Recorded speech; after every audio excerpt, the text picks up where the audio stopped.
Hi friends, welcome back to my channel. இன்றைக்கி வந்து நம்ம சூப்பரான ஒரு பனானா பேன்கேக் எப்படி பண்ணலான்னு பார்க்கலாங்க.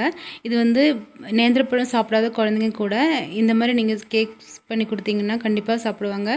எல்லோரும் இதை ட்ரை பண்ணுங்கள். வாங்க எப்படி பண்ணலான்னு பார்க்கலாம். இப்போது பனானா பேன் கேக்குக்கு தேவையான இன்க்ரீடியன்ட்ஸ் சொல்கிறேன்.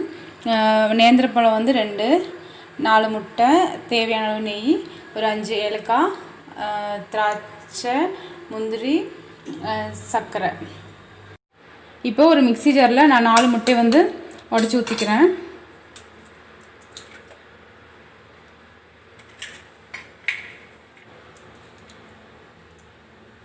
இந்த உடச்சி ஊற்றின முட்டையை வந்து நம்ம அதில் கொஞ்சம் ஏலக்காவும் சர்க்கரையும் சேர்த்து நான் பொடிச்சு வச்சுருக்கேன். அதை வந்து ஆட் பண்ணிக்கலாம். சர்க்கரை நாங்கள் 2 ஸ்பூன் தான் போடுறோம். உங்களுக்கு வந்து எவ்வளோ தேவையோ போட்டுக்கோங்க. நாங்கள் சர்க்கரை கொஞ்சம் கம்மியாக தான் யூஸ் பண்ணுவோம். நீங்கள் வந்து சர்க்கரை வந்து ஒரு 5 ஸ்பூன் வரைக்கும் ஆட் பண்ணிக்கலாம். இப்போது நம்ம 4 முட்டையும் ஏலக்காய் சர்க்கரை எல்லாம் வந்து மிக்சியில் போட்டு பிளெண்ட் பண்ணி வச்சுருக்கோம். நம்மளோட 2 நேந்திர பழத்தையும் வந்து நம்ம இந்த மாதிரி இந்த சைஸில் சின்ன சின்னதாக கட் பண்ணி எடுத்துக்கணும். இப்போது நம்ம வந்து ஒரு பேன் சூடாக்க வச்சுருக்கோம். அதில் வந்து 1 டேபிள் ஸ்பூன் நெய் ஆட் பண்ணிக்கிறேன். நெய் நல்லா சூடானோடனே நம்ம வந்து திராட்சை முந்திரி வந்து வறுத்தெடுத்துக்கலாம்.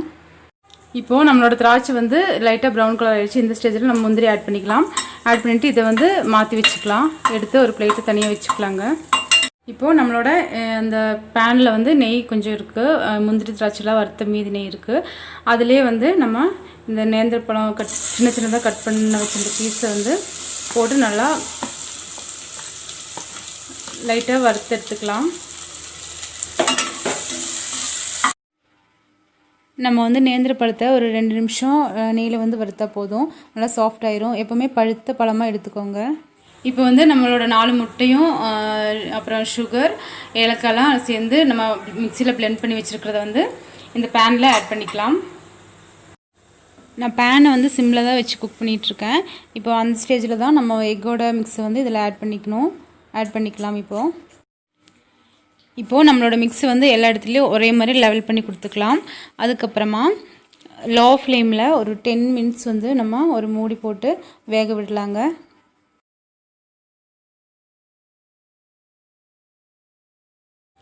இப்போது நம்மளோட பனானா பேன் கேக் வந்து இப்போது வெந்துருச்சு இல்லையான்னு வந்து நம்ம ஒரு ஸ்பூனோ இல்லைன்னா ஒரு ஸ்டிக்கோ ஏதாவது வச்சு பார்த்துக்கலாம். இப்போ பாருங்கள், இதில் வந்து ஒட்டலை.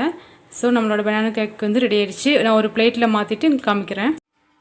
என்னோட இந்த வீடியோ உங்களுக்கு பிடிச்சிருந்தா லைக் பண்ணுங்கள், ஷேர் பண்ணுங்கள், கமெண்ட் பண்ணுங்கள். மறக்காமல் ஃபஸ்ட் டைம் பார்க்கறதா இருந்தால் என்னோடய சேனலை சப்ஸ்கிரைப் பண்ணுங்கள்.